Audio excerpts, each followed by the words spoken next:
on WCIA 3 Plus.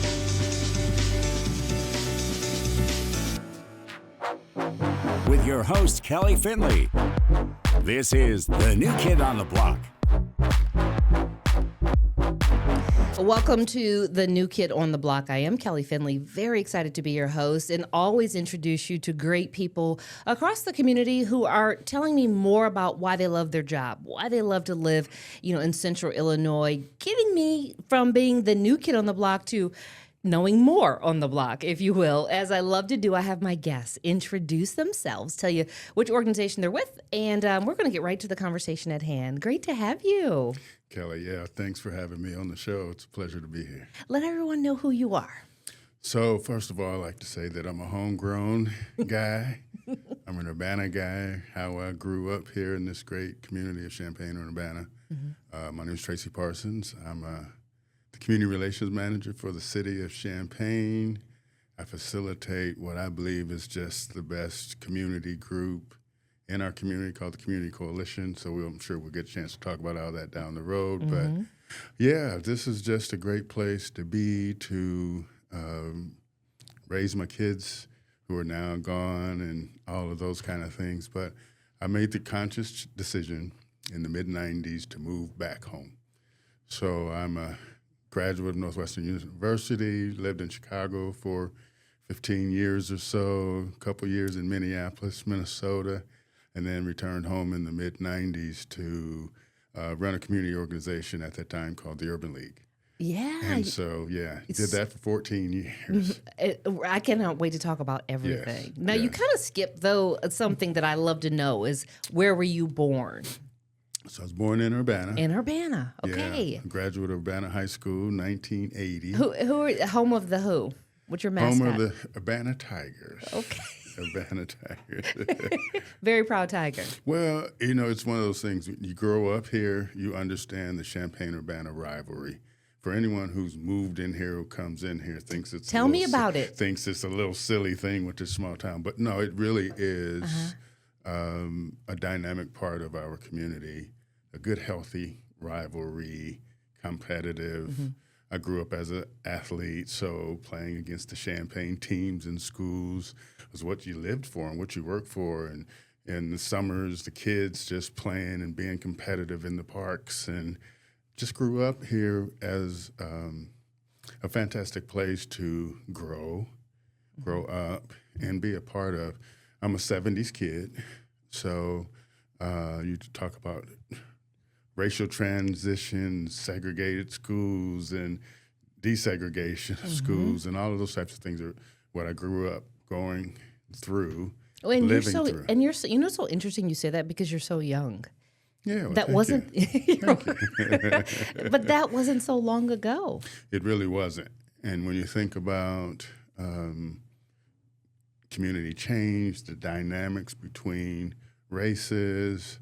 And I grew up as an athlete, and so playing on the sports teams where you're playing with white kids and black kids. I grew up in the north end of Champaign and Urbana, which is primarily where African Americans live and were housed, and Was that was the case then? Is that the same now? Because I have found that so many communities kind of flip. Like I'm from Detroit, and so at one time, a certain you could list all of the people that live there, right?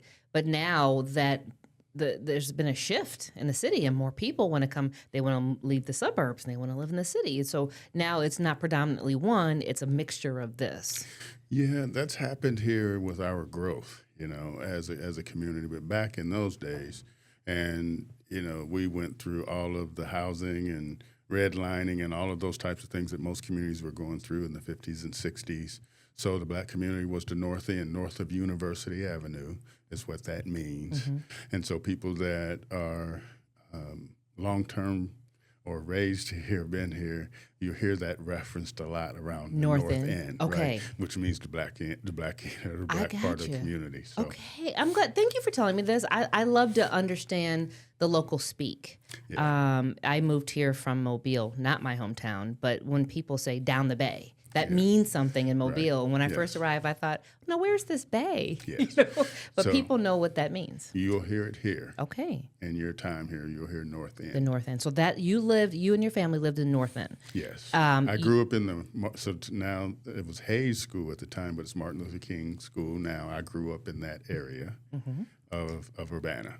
And are you there? Are we talking mom, dad? Are we talking extended, like lots of cousins, grandparents? I mean, is this a big Parsons family? Yeah.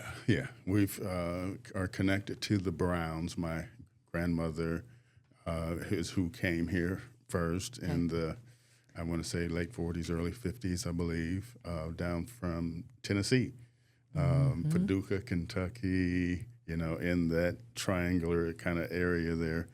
But it's a great place to grow up where you're just kids on the block.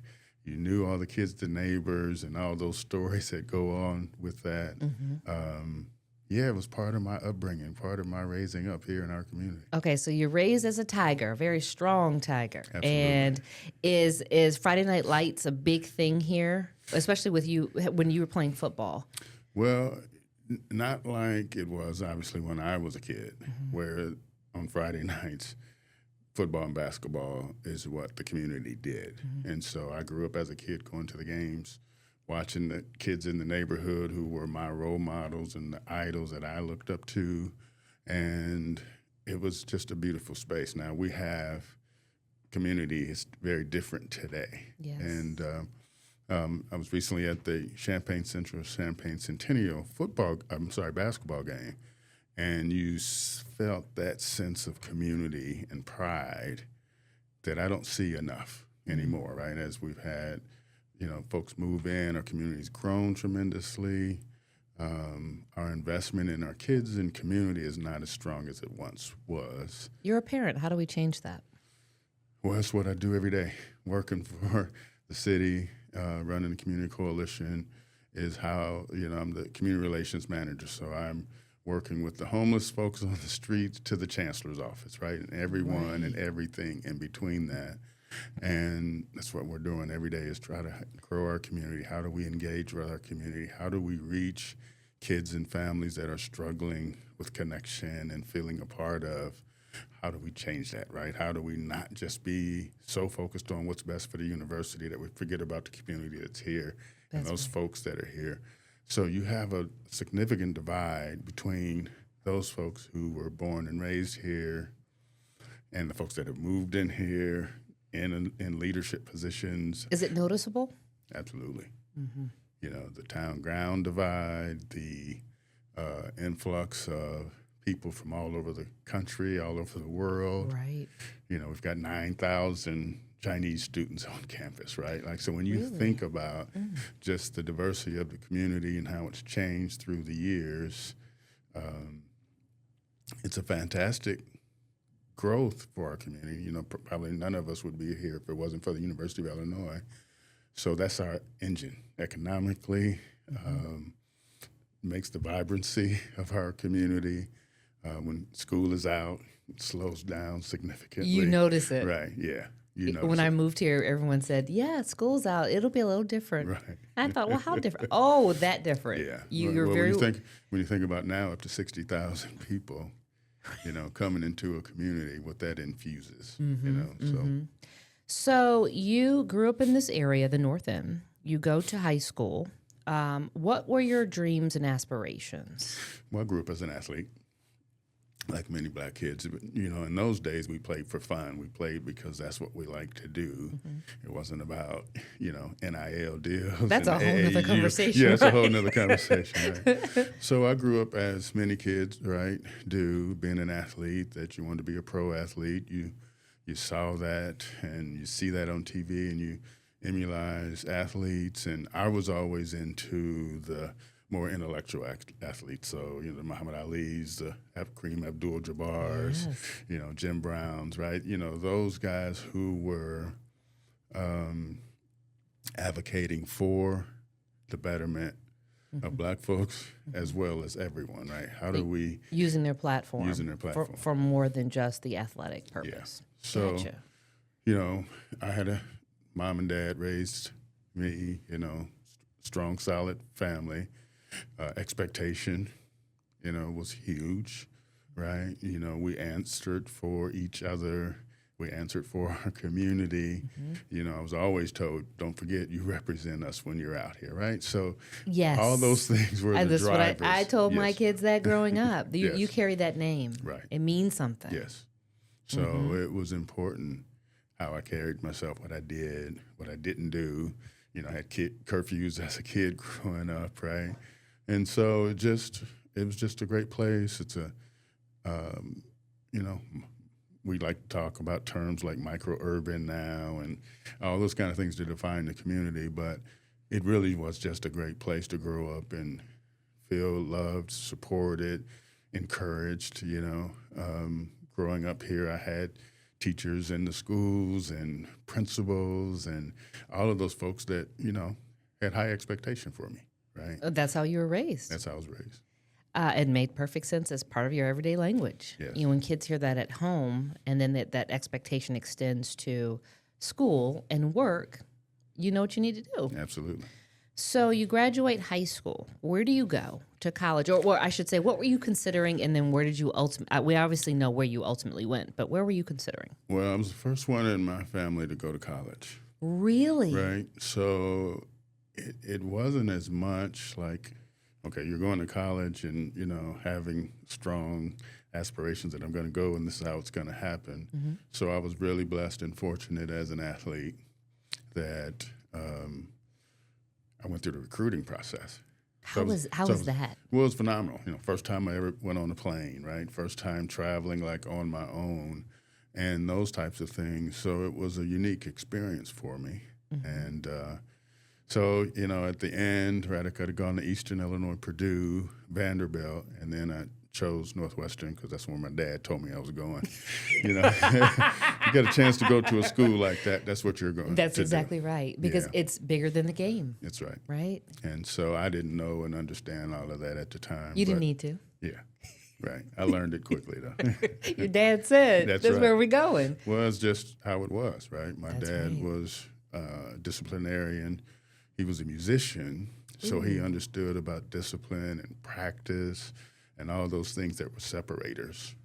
And so he infused that in me every day, all the time. The ability, taking advantage of your ability and your opportunities and the blessings in front of you. You have to be prepared, right? And That's so I right. try to share that to young people all the time. What are you going to be prepared for? And so going to school, I didn't quite realize it, but, I'd been prepared all my life to go and navigate a fine institution like Northwestern to kind of figure it out. I didn't go to school knowing, I was an athlete. Of course, I was going to play pro ball. What the vision I had as a young person growing up is you're an athlete and then you give back to your communities. So I knew that that's what I would just do. And I love the fact that you've just really laid the foundation of this conversation. We're going to take our first break. When we come back, we're going to talk more about what position did you play, and even though I think I know, which sport did you play, and how that discipline turned into growing Tracy into Tracy, the man that we see today. We will take our first break. We'll be right back with more New Kid on the Block right after this.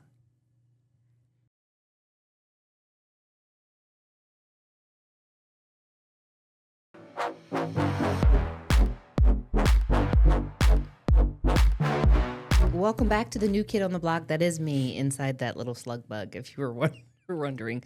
Shout out to Paige for creating that for me in this show. If you're just tuning in, welcome to our chat. I'm speaking with Tracy Parsons. Listen to his title, Community Relations Manager for the City of Champaign, Community Coalition Facilitator. Yes. Community is the root word there.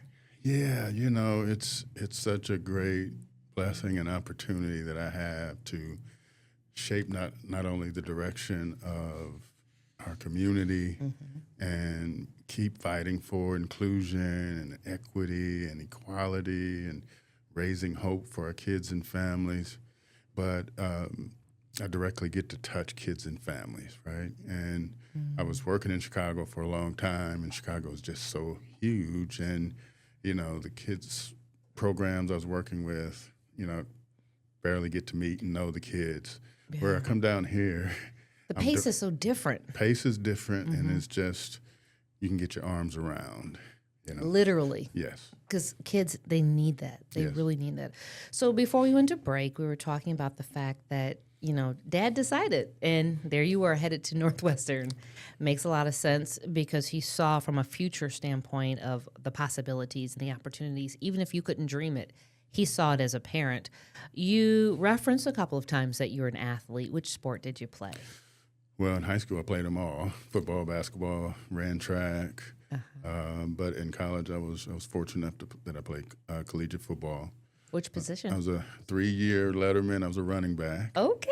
And I was a little smaller than I am now. Listen, we're not going to get into how we all used to be. Okay. Yes. So you were running that rock, as they say. Yeah. Okay. Yeah, What was your right. number?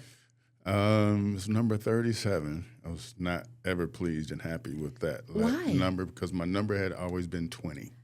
I was number Yeah, 20. your whole in high face school. just Yeah. changed. Like I Yeah. just brought something back. Trauma, It's like Wait, how did they let you know, Tracy, that's not going to be your number? because it is done by seniority. So when I arrived on campus, there was already a number 20.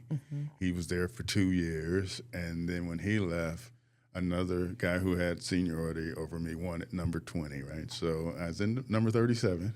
There's no really famous long-term, running backs who wore number 37. It can be now. Well, yeah. They're like, did you see Tracy Yeah, Parsons, number yeah. 37? Yeah. But just really a phenomenal experience, right? Because again, as I shared with you, athletics was what I did. It wasn't about, just some of the things that it has evolved into today. So it didn't define you. It didn't define me, right? It's what I did, That's right? right. So going to Northwestern, private institution, phenomenal wealth. I just hadn't experienced it as a small town kid coming up there. And What were your first thoughts when you stepped on camp? After you've been recruited, now you're a student. What were your thoughts when you looked around?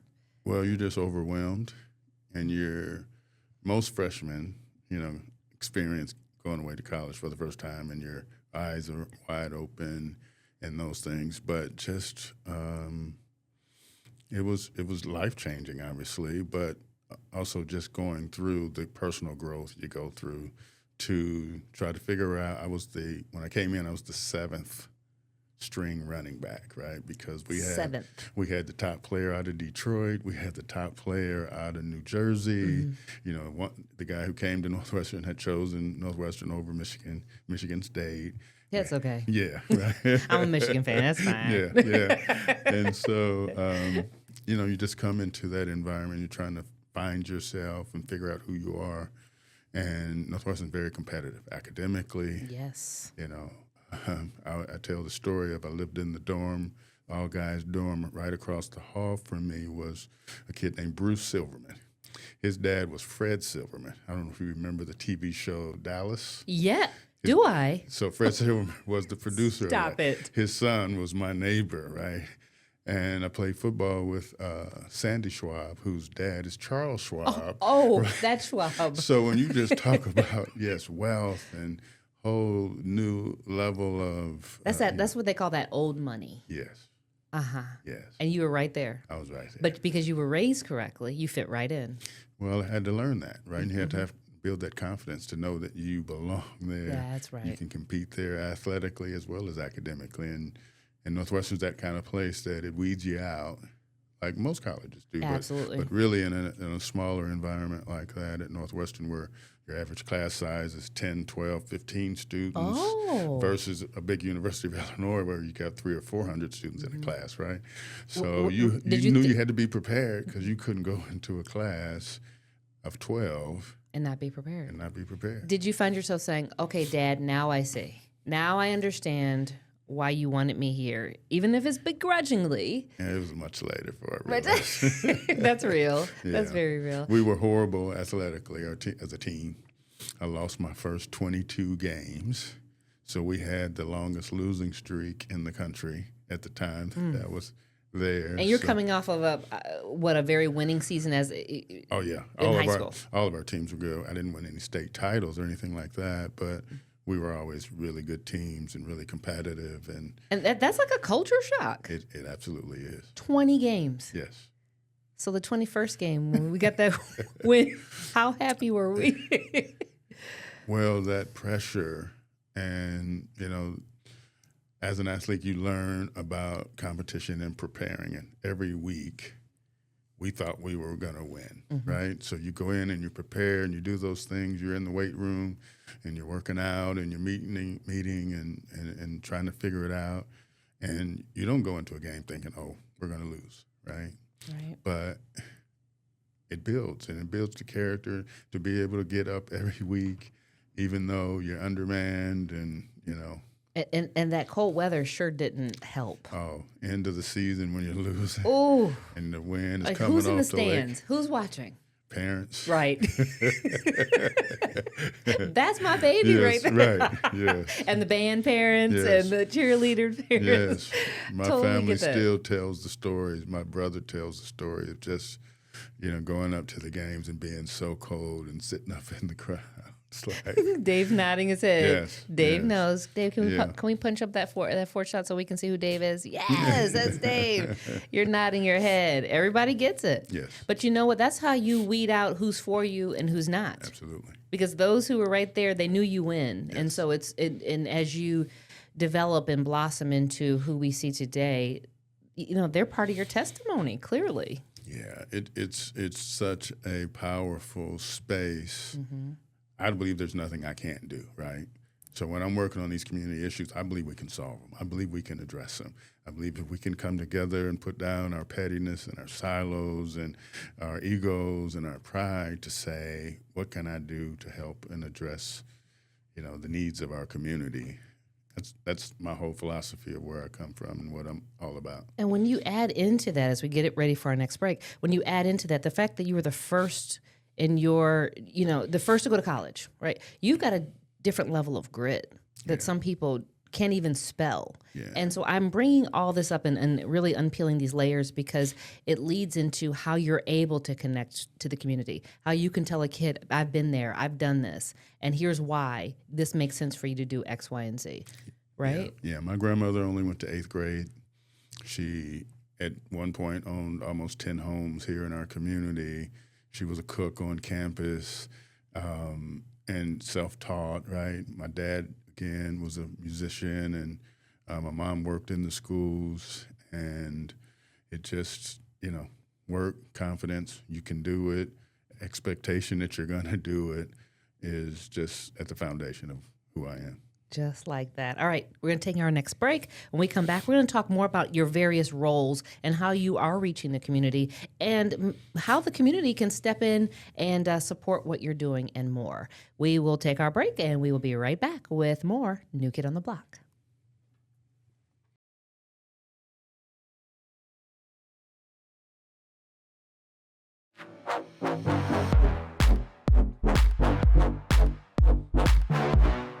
Welcome back to the New Kid on the Block. Say hello to Tracy Parsons. We have been having a robust conversation about really all things, I want to say Central Illinois and beyond, because we've talked about how where you were raised in the North End and then going off to school and what that meant. And, you're describing what a lot of parents, like we're parents, so, we can nod our head, but that first year in college. And you're balancing not only football, which is secondary, but books. And you're amongst people who are very well known, and you're figuring out your space. At what point in your college career would you say that things started to click? Like you thought to yourself, okay, I have a rhythm. I have a rhythm. Well, as I shared with you, I was not prepared for school academically. But what I had and what I knew was, you have to do the work, right? And you had to go to class, right? So it took a couple years really to click. I had a broken ankle, so I redshirted a year. And I was just a student. What was that like?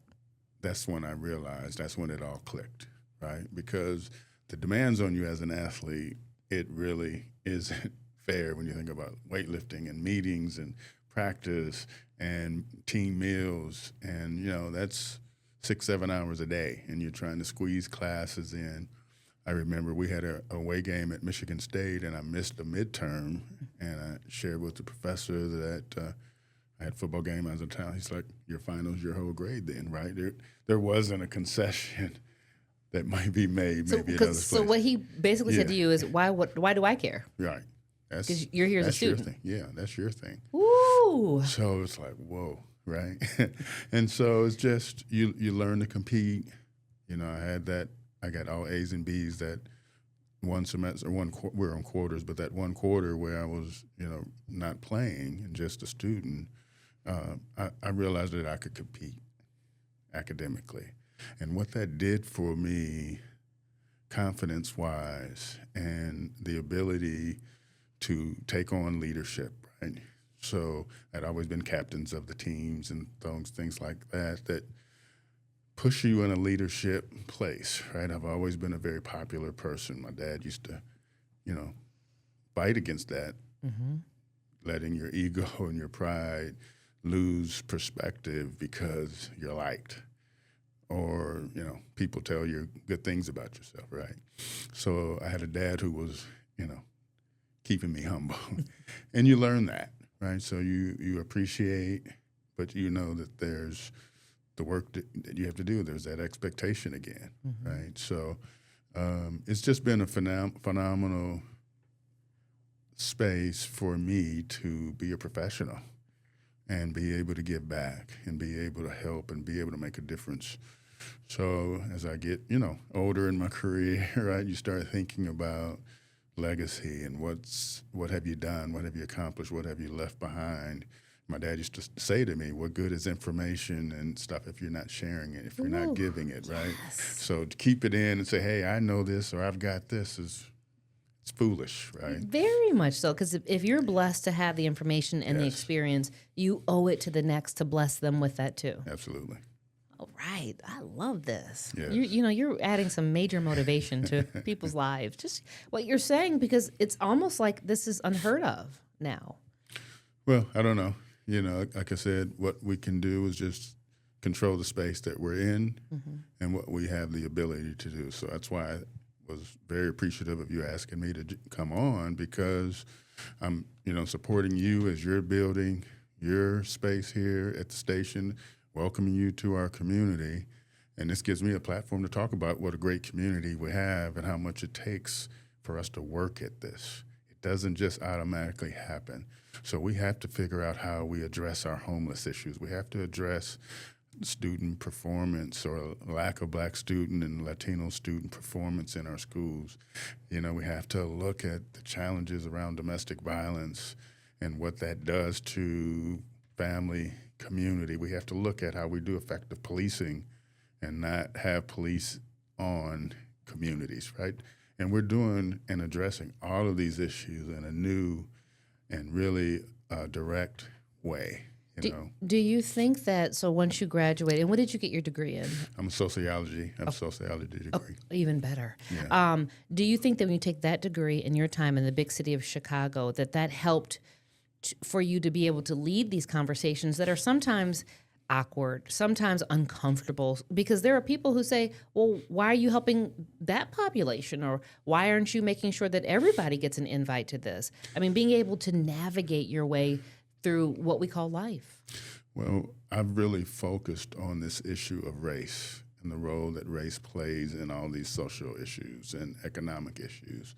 And that's the most difficult subject for us to talk about and address, primarily because there aren't the spaces to have the conversations and debate the issues and talk about the impact of our history. So we often want to say that happened back then. It's not relative now. Why are you still thinking that or saying, why do you want to go back to what it was like back then? Today, it's not like that. Or I haven't done these things that my ancestors did, right? So how do you have these really tough conversations that are at the core of the challenges we have as a community, right? And how do you get people comfortable being uncomfortable? How do you do that? Because you're clearly doing it well. How do you do that? How do you approach that? it's ongoing every day, right? So as I shared with you, I'm speaking with the chancellor to the homeless guy on the street, right? Being in a small community, being raised here, I'll see these guys and they're like, Tracy, so proud of you and what you're doing. Can I get $1, brother? Right? So to be able to talk, address, help, support, encourage, like, no, man, I'm not giving you money if you're going over here to get a drink. No, I'm not going to give you, money if you're going to, not do it to help and benefit yourself, right?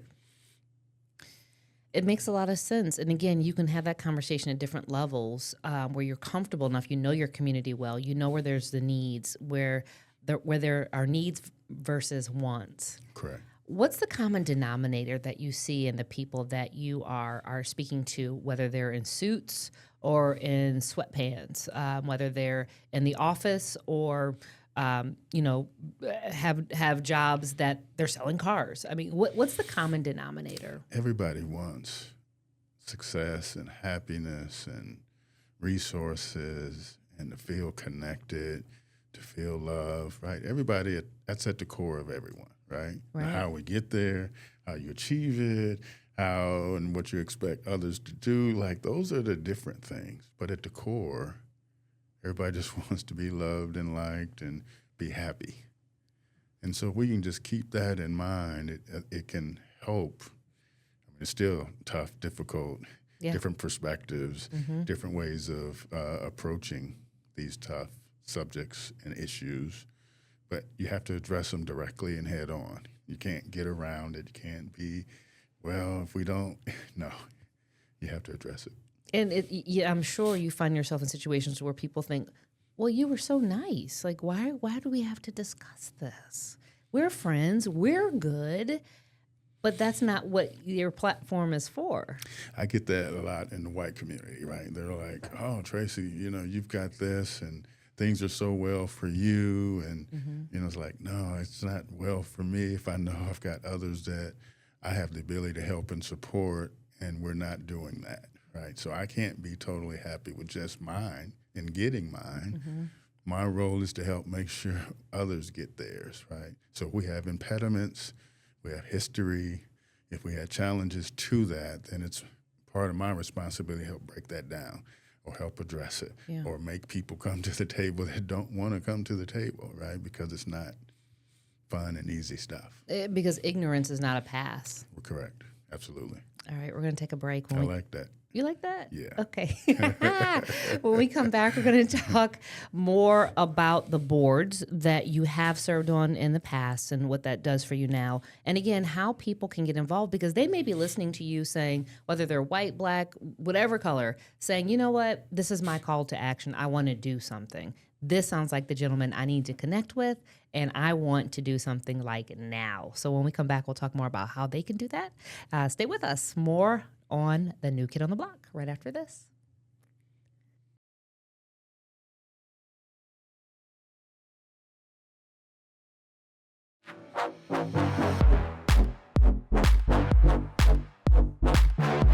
I am learning so much about the block today. Let me tell you, the New Kid on the Block is happy. I've been talking to Tracy Parsons. He's my guest today, and we're talking about where he grew up, where he took his talents, and how he came back here to contribute to the local community and the accessibility that you provide to the community. It's 24/7. It really is, and it's a blessing, right? It's one of those things where privacy can be difficult, going to grocery stores or just being out in public. And so, Tracy, I've been wanting to talk to you about this. Have you thought about this? You should have saw this. Oh, I saw you on the news with it, Right. So most folks have an opinion. They do. And an expectation of what you're supposed to be doing. And they want to be seen. They want to be heard. They want to feel like they matter. Oh, that's at the core of all of this, right? And people wanting others to have some compassion about what they're going through. I'm really concerned about civility and some of these kind of things that society is really struggling with right now. If you look at drivers, right, and you just see the anger in their face and road rage and all of these kind of things, right, it's just a really challenging time. Social media has helped explode all of this stuff and creating who you want to be or who you want people to see you as, So those kind of things are impacting our ability to appreciate one another, have, again, compassion for everyone's life journeys, right? Some folks have had it really, really tough, right? And so others haven't. And so how do we find that blend and how do we find that mix so that, again, we just really have compassion for everyone's journey. You know what I find that you really could see the divide is the pandemic. Because people got very comfortable being in their own bubble. Because they said, hey, I can shop online, I can stay, I can see my 2 or 3 friends, they're safe, they're, nobody's sick. And then they fell into this rhythm. And so then when it was time to come back into the real world, like I like to call it, they didn't operate the same because they felt like I don't have to reach out and touch you when I can text you. And I'm a texter, I'm not trying to throw shade, as the young people say, but it's so easy to be so caught up from a technological standpoint because what makes life easy for us can also, be on the opposite end of that spectrum. Well, we saw it work both ways, right? That isolation and people being away and disconnected from folks had a significant impact as well. Yes. Right? Or you saw a lot of relationships really struggle because as people were forced to be in the same space all the time. Like, this is who I married? Yeah, I don't know if I like this person that much, right? Do you talk that much all the time? Yes, right. So we really learned a lot about ourselves and our situations and things of that nature. So how do we, because community is the core of all that you do, how do we, meet our neighbors? How do we talk about what's happening in our respective neighborhoods? How do we get more people involved in city council meetings? How do we do that and break these barriers that are there? Yeah, it's really an education process. And we did learn this through, a couple of not only the pandemic, but the George Floyd incident. We've had a number of just really national things, incidents, issues, scenarios to really impact this whole idea of community and involvement and protest and speaking out and supporting. And I see it every day, right? And like I said, when I'm on social media or looking at, and some of it is folks trying to create, a bigger than who they are space. And a lot of it is just people who don't know and don't quite understand. So when you talk about coming to a city council meeting, or when you talk about, getting a new superintendent of schools, or, and you have folks who are new to this process, they don't quite always understand process, policy, decision-making, how that all works. And like I said, I see it often as we become more involved as a community, as society, which is what you want. You want people to talk about, but there has to be civility. There has to be an understanding. You may not get what you want on this particular issue, right? But we have to come right back because there's another one that we're going to have to address. Do you find yourself digging deep in your proverbial athletic bag and having to draw up plays? Because if I'm going to this side of town, I need to address them like this and know that this is their strength and this is their weakness. And if I pivot this way, then I need to dig into these X's and O's to help everyone succeed. That's at the core of everything about me. So I love you asking me that question because I spend so much time strategically thinking how to address an issue or a person or a subject or how those things all come together, right? And it's like you might be wrong, right? You might think, okay, this is the best way for me to approach this issue. And you get down in the middle of it and you're like, this was a bad play, right? We don't have enough blockers over here, so I'm over here by myself with 5 defensive players, right? What's number 37 going to do? Right. That's right, So it really, again, I've been doing this work for a really long time, so it helps that I've got what I like to tell folks is the institutional knowledge, right, of what we've done before, how it worked, what it didn't work. Each chancellor comes in with his or her new agenda to address the community-university divide. So every 4 or 5 years, right, we're changing that approach for, again, a really important issue and subject. Yeah, and like you said, the U of I is the engine. Yes. I love that you said that because it really helps those who are watching who may not live in the community understand what a driving force the university is, the campus is, the diverse population that the campus brings about. But with more diversity becomes more opportunities to succeed or to fail. I've fought this thing in so many different ways. So as you were saying that, I was just thinking about addressing some of these really tough community issues. So when you think about a mistake that a local kid will make and a mistake that a University of Illinois student makes, right? And I've fought for equality and balance and understanding that. So you see the U of I student as potential.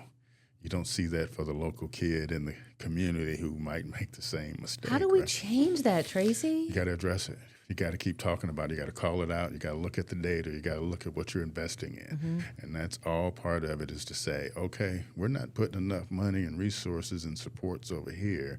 We're putting it over here, right? Like so.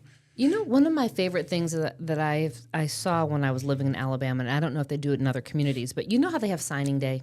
Right, and the school comes out, everybody's cheering, and my son did signing day. He's a cross country and track star. I will say that as a proud mom. Yeah. But I've also seen schools do that for academics, where they have kids who are signing to go to the Harvards, the Yales, the Michigans, the U of I, wherever, and they gather the school community, and they've got the press there. That matters because if we tell our community you only matter because you can run a ball or shoot a hoop. Yeah. But by the way, you over there, you may be an engineer. What are we saying? Well, that's that message. That's the messaging, right, that we have to think about. We're doing better at those kinds of things, right? Recognizing academic success over athletic success. Talking about FICO scores. Yes. Things like that. The real talk. Yes. Yeah, the conversation has to not only start, but it has to continue. I want to, because I know we're up against a break, but when we come back, I want to talk about maybe some power words that the community can use to, again, break those barriers and have a conversation across the aisle, whether they lean left, right, or whatever. But how can we be a better community? And maybe you can give us some power words that we can use for 2026. I love that. All righty, we're going to take our last break. Stay with us. More on the New Kid on the Block right after this.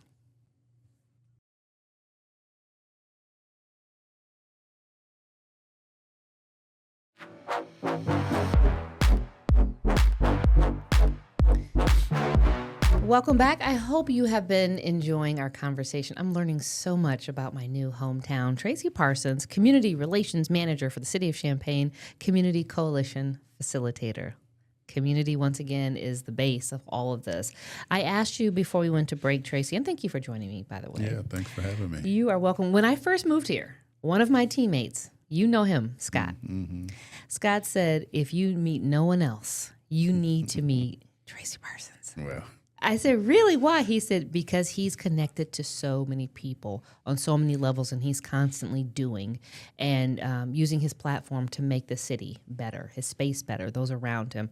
I could not wait to get you booked on this show. I'm glad we got it worked out. I I'm know. here. Yes. I hope I'm giving you some of that. You are. I'm Yeah. excited to get involved and get because that's my bread and butter. That's my fuel is to give back and get to know my community, whatever that looks like, professionally, personally. And so I asked you about some power words that maybe people can start saying to facilitate conversations amongst their neighbors or maybe their teammates, so we can get this conversation going.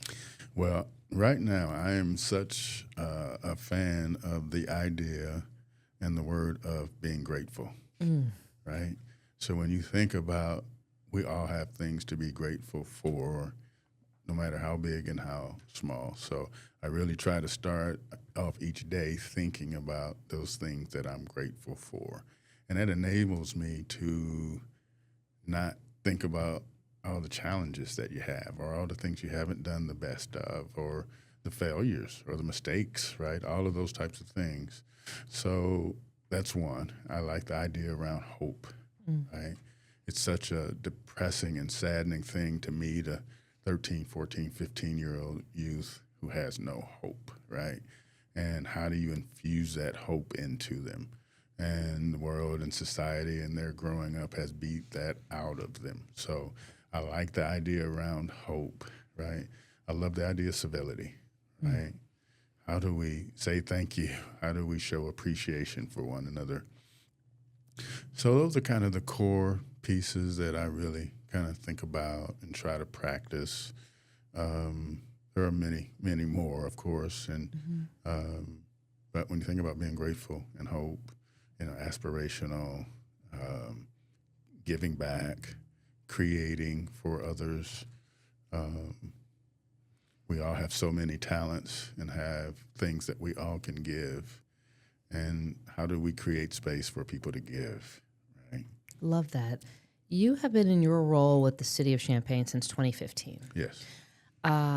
What has been your greatest joy, and what is something that you find yourself consistently trying to outdo yourself with?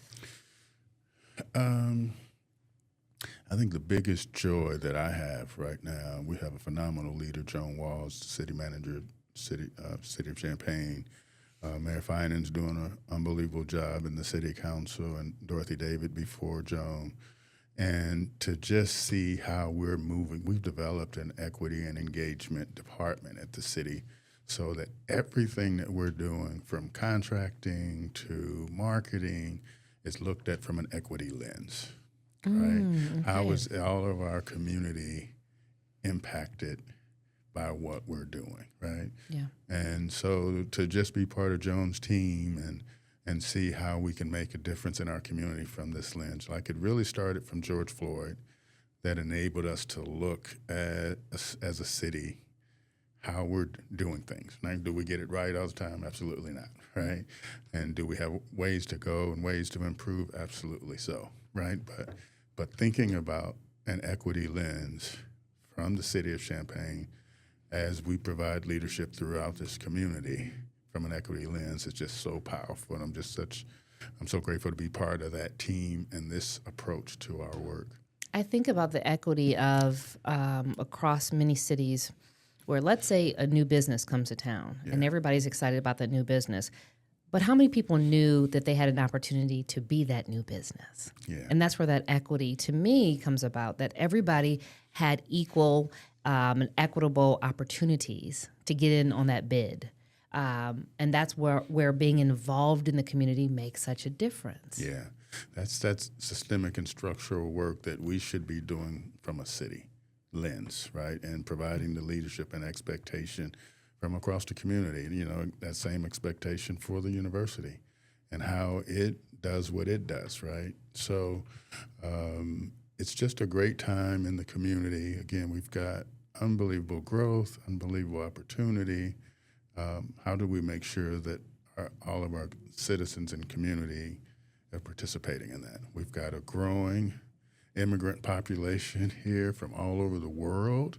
Right. So how do we adjust and adapt to accommodate that as a city, as a community, to respect? We've got Ethiopian restaurants and African restaurants. Congolese, now, Congolese, right? Yeah. And so you think about this community, 15 years ago, that just wasn't the community that we are, right? So it's just a phenomenal place, time, period, right? And, leadership is diverse all across our community, all of our structures. We've got Black police chiefs, Black superintendents. We've got gay and lesbian, LGBTQ communities in leadership all across the community, right?